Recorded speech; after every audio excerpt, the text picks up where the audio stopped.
Hey guys, welcome back to the channel. In today's video, I'm going to show you how to transfer your ChatGPT chat history to Gemini. So let's get started.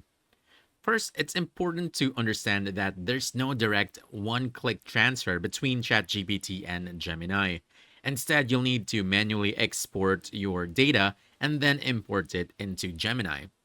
So you want to start by going to ChatGPT settings and look for the data control option.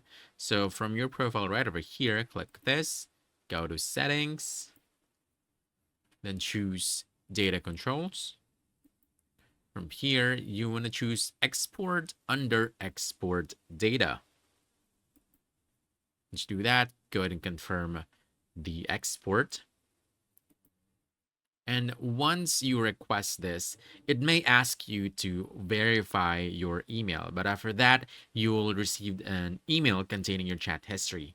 Keep in mind that it may take minutes to an hour for you to receive the email, but after receiving it, simply download the attached file. Once done, go ahead and open your Gemini in your browser and log into your account.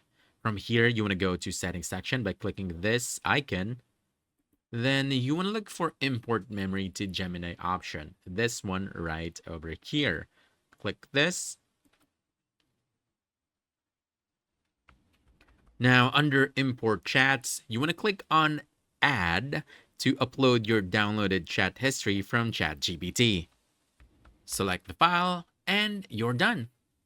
And that's basically it. So now, instead of starting from zero, your new AI has the background it needs to understand your style, your work, and your past conversations. And if you found this helpful, don't forget to hit that like button, subscribe for more quick guides, and I'll see you in the next one. Thanks!